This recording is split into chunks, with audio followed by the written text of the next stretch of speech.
Okay, let's unpack this. We're doing a deep dive today into an idea that's, well, it's wonderfully counterintuitive, isn't it? It really is. Challenges so much of what, our culture tends to tell us about happiness, success, just how to live. Absolutely. And our main source here is Mark Manson's The Subtle Art of Not Giving a Feck.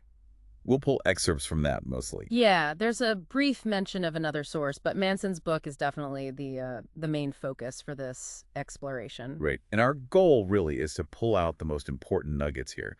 What does it actually mean to choose what matters? And how do we handle suffering? Because it's part of life, right? And responsibility too. Yeah, how taking responsibility might be more powerful than, blaming everyone else. So get ready. We're going to look at trying hard, feeling bad, and maybe what makes a life feel genuinely well lived, but through a pretty different lens. So let's kick this off with someone you probably wouldn't expect in a self-help context. Yeah. Charles Bukowski.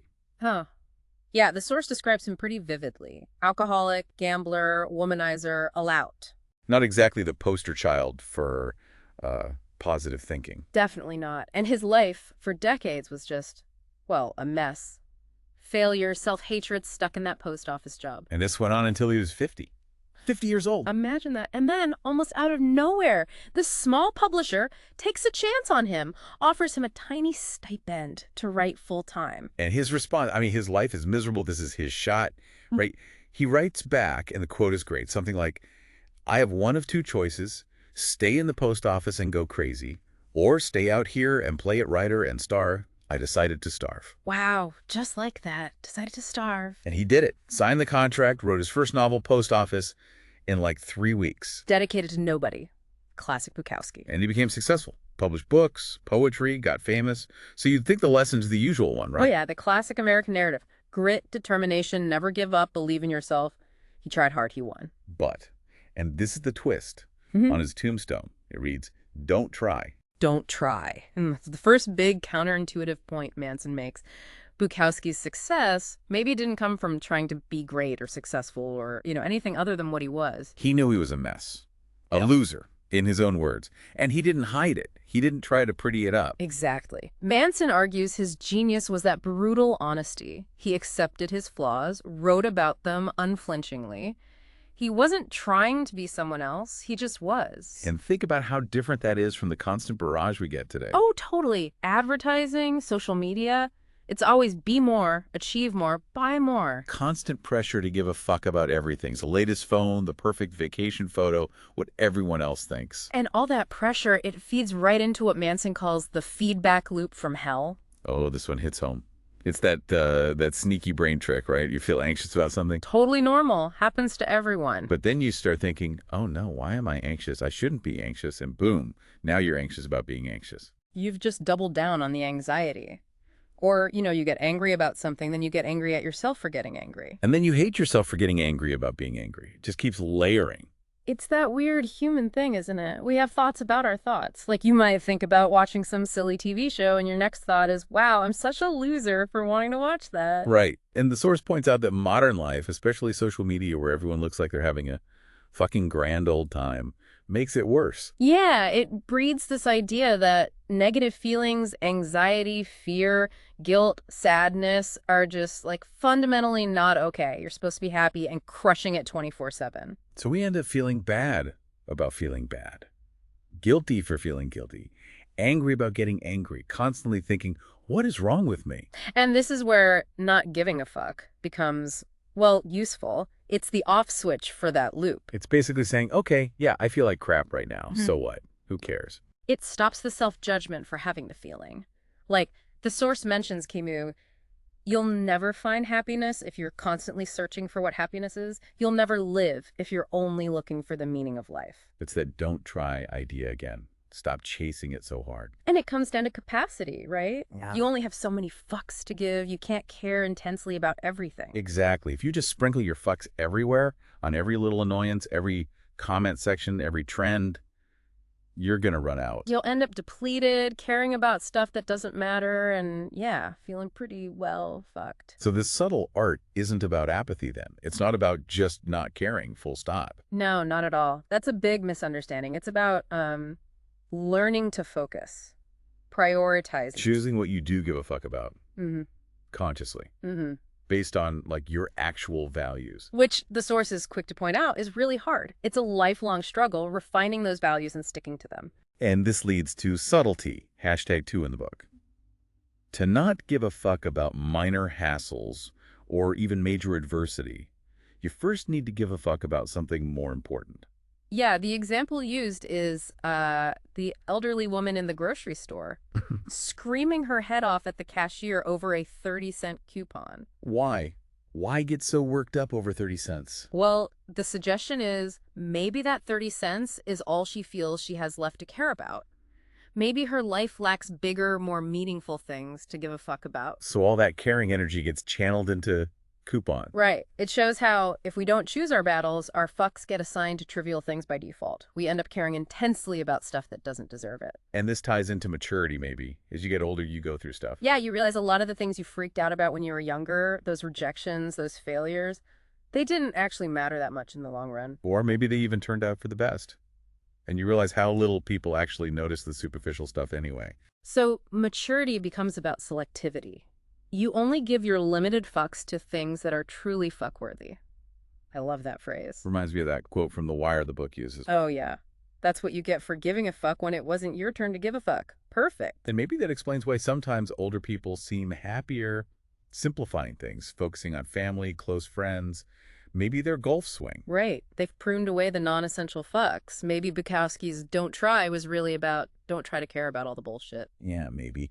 So fundamentally, the book's trying to help you get clear on what you choose to find important and what you consciously choose to let go of. Because there's this, Manson calls it a psychological epidemic. This idea that people don't realize it's okay for things to suck sometimes. We think if things aren't perfect, if we're not perfect, then something is inherently wrong with us. And that feeling leads to overcompensation, right? Buying tons of stuff you don't need, substance abuse, trying way too hard to seem exceptional. That belief that it's not okay to be inadequate, sometimes it just pours fuel on that feedback loop from hell. So not giving a fuck is about reorienting expectations, choosing what's important, what's not. Accepting that struggle is part of the deal. It leads to what the book calls practical enlightenment. Not like floating on a cloud, but becoming comfortable with suffering being inevitable. Failure, loss, pain, death, they happen. It's about learning to bear it, not necessarily eliminate it. Like the Buddha story. Sheltered prince sees suffering, has a crisis, runs away, tries asceticism, realizes that sucks too. And finally sits under the tree and gets it. Life is suffering. For everyone, rich, poor, it doesn't matter. The goal isn't to escape it, but to understand it and choose your suffering wisely. Which brings us to Disappointment Panda. Ah, yes. The hero nobody wants, but everybody needs. His superpower is just telling people harsh truths. The stuff you need to hear but really don't want to accept. He makes life better by making you feel worse first. Makes you stronger by tearing down your illusions. Shows you the darkness so you can appreciate the light. And one of his big messages, pain is feedback. Oh. Physical pain, like stubbing your toe, teaches you limits. Don't walk into walls. Right. And avoiding all pain, constantly chasing only pleasure, that's not always the best strategy. Sometimes pain, even emotional pain, has a purpose. It signals something needs to change. Another panda truth bomb. Life is just problems. An endless series of them. You solve one problem, and guess what? That solution creates the next problem. Maybe a slightly better problem, but still a problem. So don't hope for a life without problems.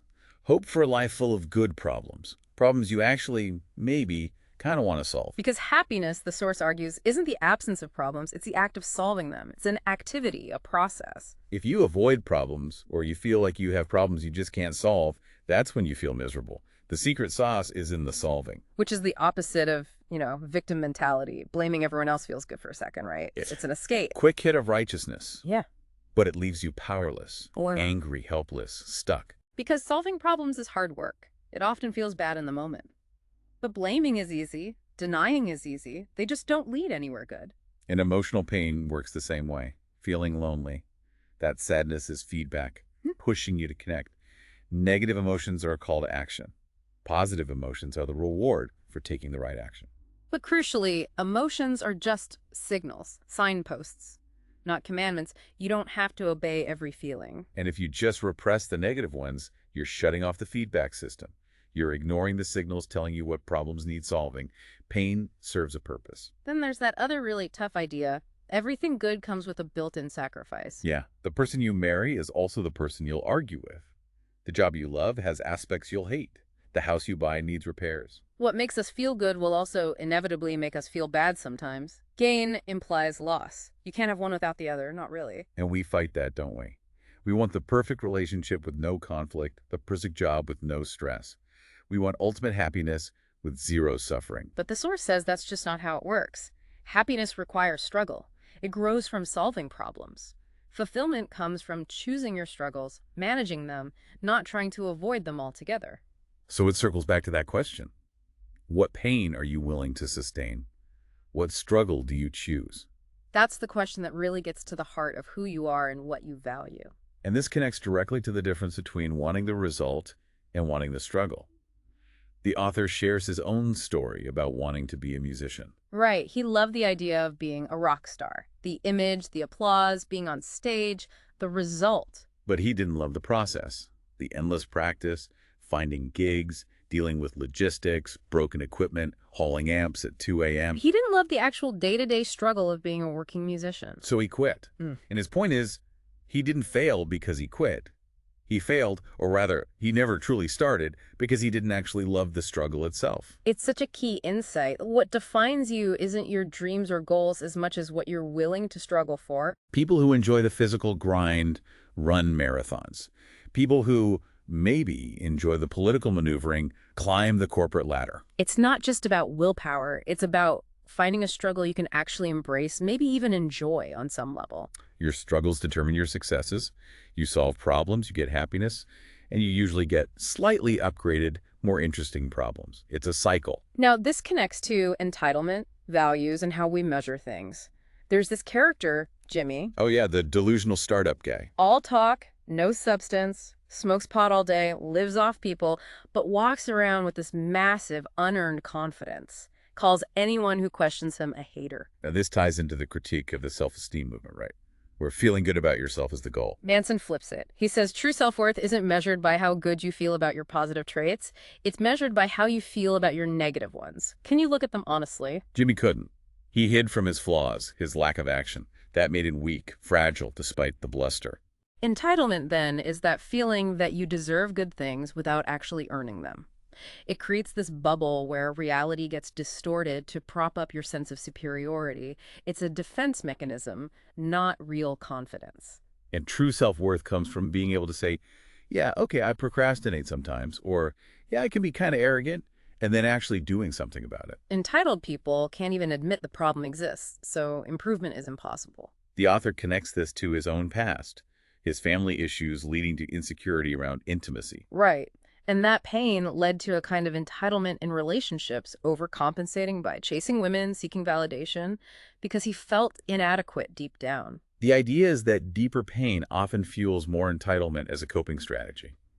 And it shows up in two main ways. Either you expect other people to solve your problems for you, or you take on way too much responsibility for other people's problems, trying to fix them. Both are forms of avoiding your own stuff. And this whole entitlement thing feels worse today because of what Manson calls the tyranny of exceptionalism. Yeah, we're just flooded with information, but mostly from the extremes, right? The billionaires, the supermodels, the viral sensations, the worst tragedies. It makes being average seem like failure. But statistically, most of us are average at most things. Exactly. So it creates this massive insecurity. People feel desperate to be exceptional, leading to more entitlement, maybe addiction, trying to stand out in unhealthy ways. We feel like we have to be extreme just to matter, because average is presented as invisible or inadequate. The author even mentions his own struggles with this, like feeling pressure from media to be some kind of hyper-masculine stereotype. Which in a weird way brings us to Hiroo Onoda. The Japanese soldier, who stayed fighting in the jungle for, 30 years after WWII ended? Yeah, because he had orders and nobody officially told him the war was over. He just kept going, fighting locals, burning leaflets. And then there's Norio Suzuki, the other character in this story, the hippie adventurer looking for three things: a Noda, a panda, and the abominable snowman. And he actually finds Onoda. Yeah. Such a strange story. But the point the source makes is about the connection between them. Two guys chasing these seemingly pointless visions. Onoda fighting a phantom war, Suzuki looking for a Yeti. By any normal standard, they were wasting their lives doing nothing productive.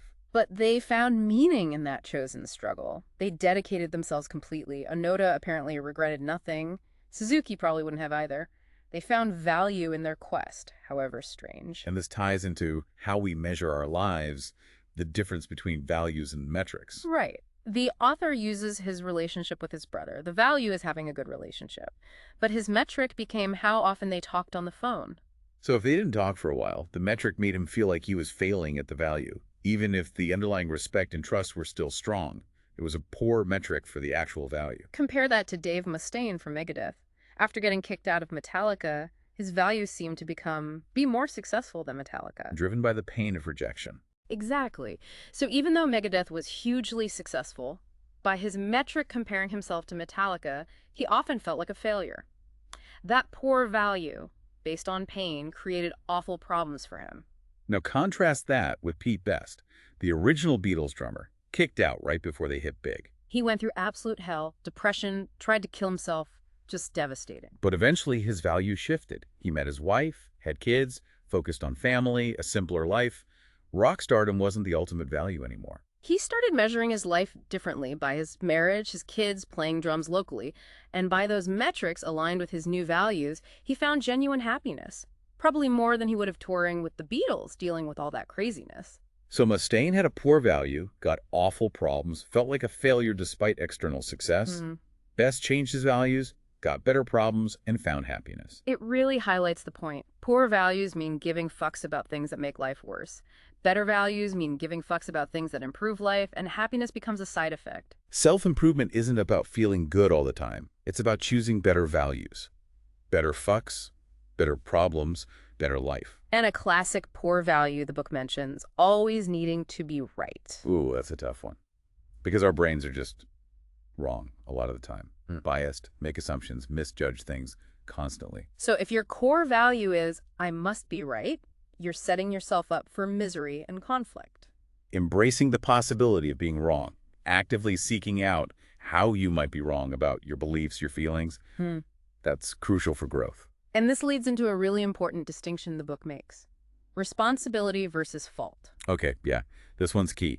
If someone rear-ends your car, it's their fault. Absolutely. They caused the accident. They are at fault. But you are still responsible for what happens next. Dealing with insurance, getting the car fixed, maybe handling injuries, coping with the stress. That's your responsibility. This source puts it very bluntly. Nobody else is ever responsible for your situation but you. Oof, that's hard to swallow sometimes. It is. Other people can absolutely be to blame for your unhappiness. They can do terrible things. But you, and only you, are responsible for how you interpret those things, how you respond, what you value, how you choose to move forward. The author uses his own breakup. His girlfriend cheated. Clearly her fault. Right. But he realized that blaming her, holding on to that, just kept him miserable. He was responsible for his own ongoing pain and how he reacted to it.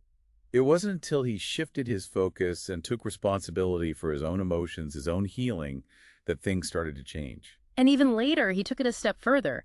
He recognized his own role, his own fault, in why their relationship wasn't healthy in the first place, being distant, arrogant, maybe taking her for granted. Recognizing his part allowed him to take responsibility for not making those same mistakes again. That led to better future relationships. The surprising insight here is that taking responsibility for your problems is often more important than taking responsibility for your successes, because that's where you learn. Blaming just traps you. Even with extreme trauma. Like the reader whose son died. Obviously not his fault.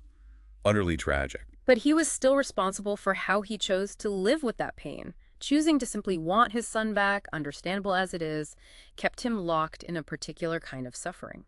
There were, theoretically, other ways to process that responsibility, other values to choose. And the author's reaction to that interaction is telling. He felt terrible, then angry, defensive, wanted to compare pain. But he caught himself. He realized he was responsible for how he handled that interaction. He chose a better problem, trying to be patient, understanding even if he couldn't fix the man's pain, instead of getting into an argument. Think about something like OCD. A genetic predisposition, a neurological issue. It's not someone's fault they have it. Right, but they are responsible for managing it, and that management often comes down to values. Choosing to accept imperfection, accepting uncertainty, valuing their life over the compulsions, choosing how to live with the condition, even though it's not their fault they have it. It's like poker. You don't choose the cards you're dealt. Genetics, upbringing, circumstances, that's not your fault. But you are 100% responsible for how you play the hand you are dealt, making the best choices you can with the cards you have.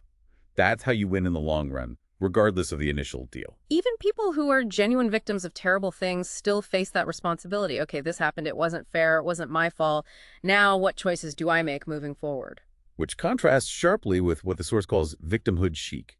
Yeah, this tendency may be amplified by social media to embrace victimhood over minor things.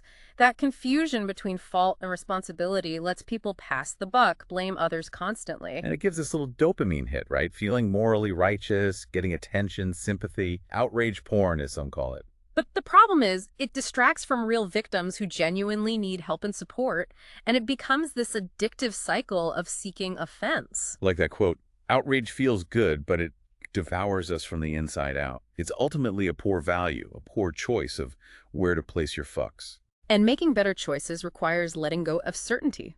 Certainty, the book argues, is the enemy of growth. Nothing is truly certain until it happens. And maybe not even then. So instead of chasing certainty, we should actively cultivate doubt. Doubt about our own beliefs, our feelings, our assumptions, always asking, how might I be wrong here? Because being wrong isn't failure, it's an opportunity. It's the only way to learn and adjust course. If you're certain you're right, you're stuck.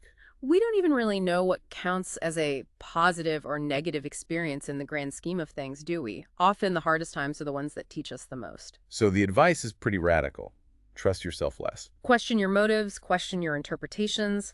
Self-skepticism isn't pessimism, it's just realism. It's acknowledging the flaws in our own thinking. And there's good reason to trust ourselves less.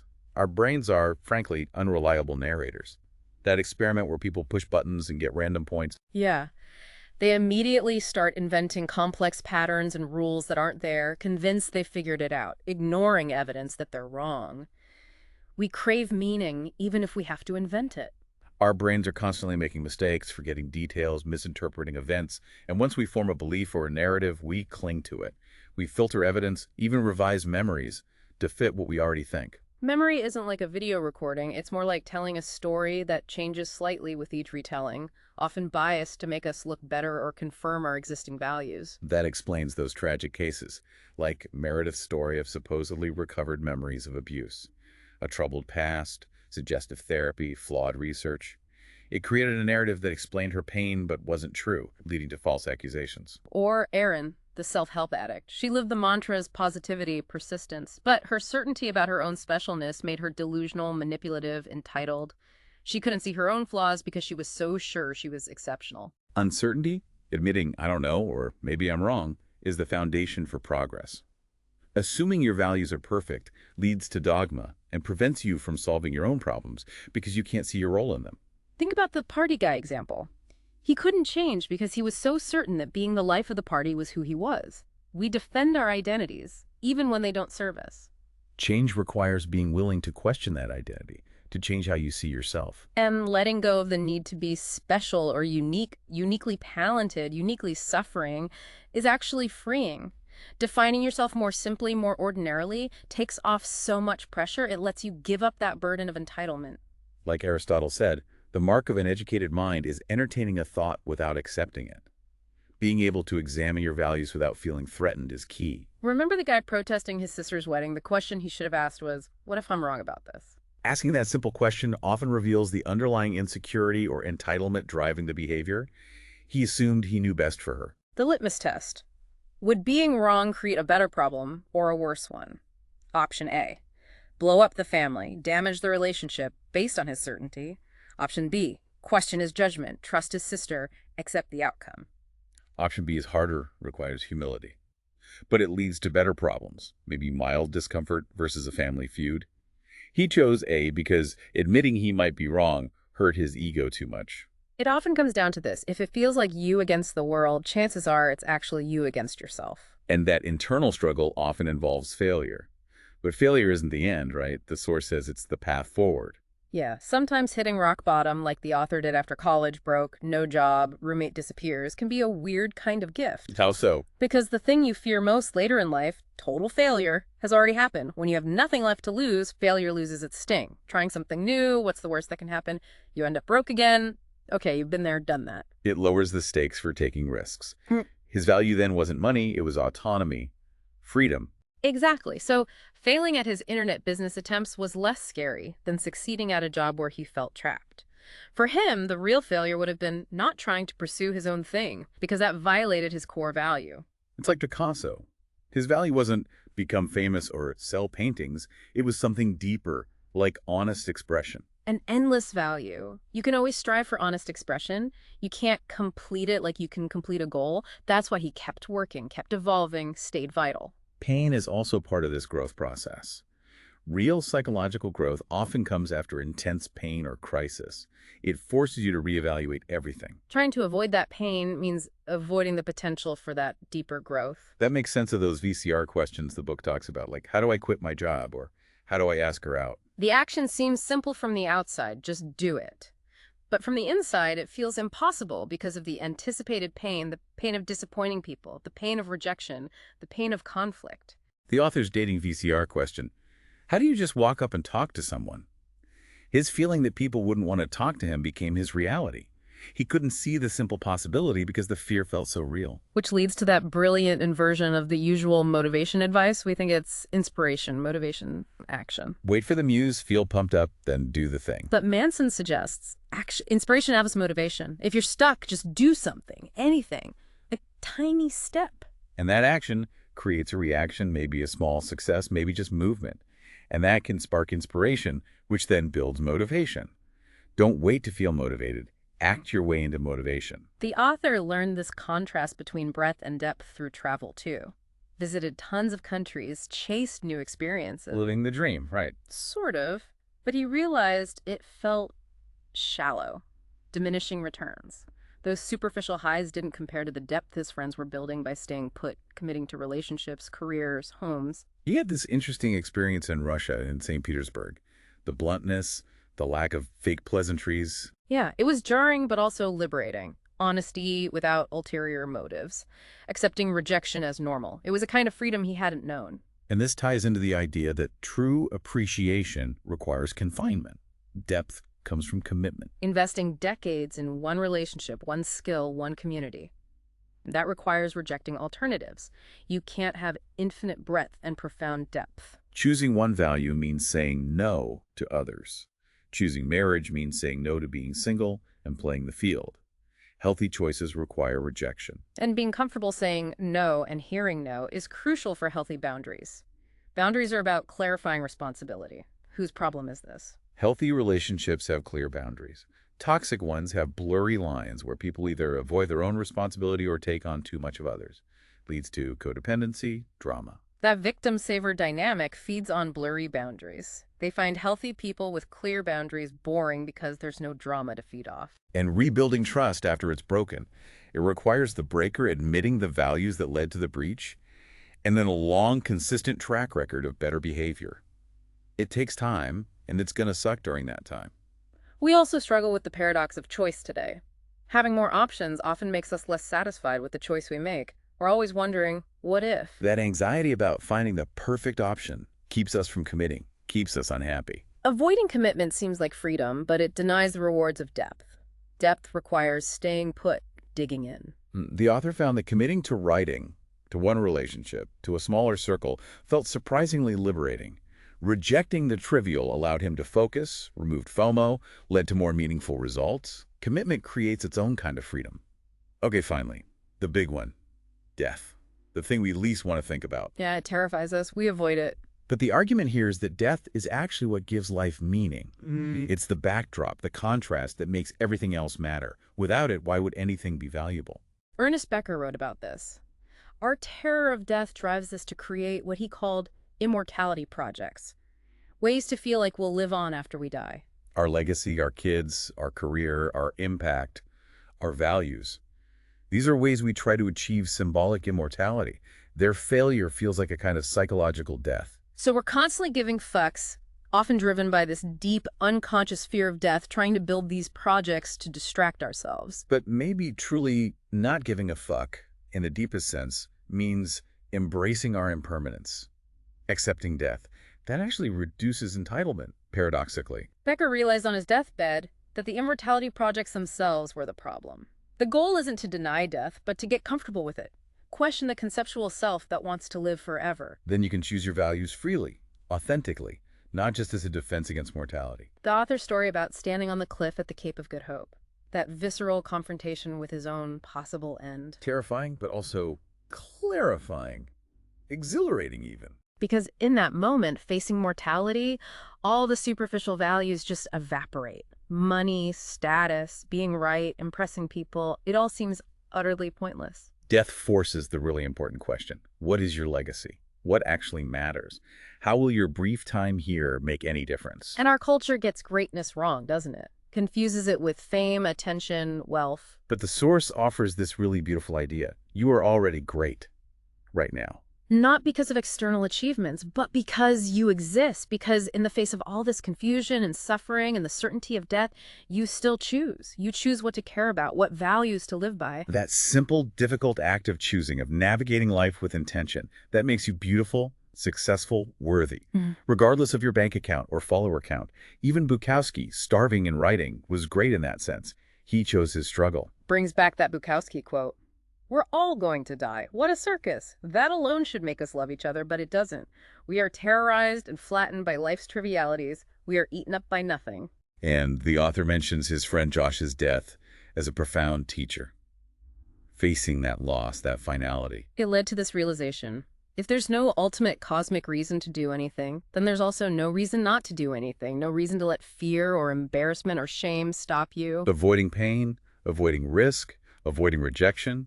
It's avoiding being fully alive. The core lesson from that loss was there's nothing to be afraid of, ultimately. Keeping his own mortality in mind makes everything else, the anxieties, the failures, the responsibilities, seem less overwhelming. Peering into the darkness makes the light brighter. It quiets the noise, reduces the resistance to just living.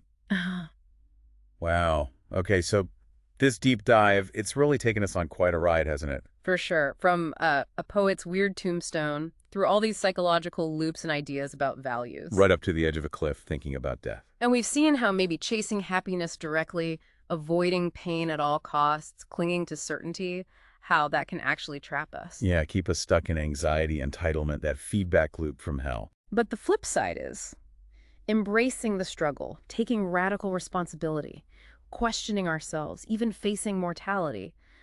That seems to be the path to clarity. To figuring out what's genuinely worth giving our limited energy, our limited fucks about. And maybe that's the most powerful idea. That real freedom, real meaning, it isn't about having more options or getting everyone's approval. It's in the choosing.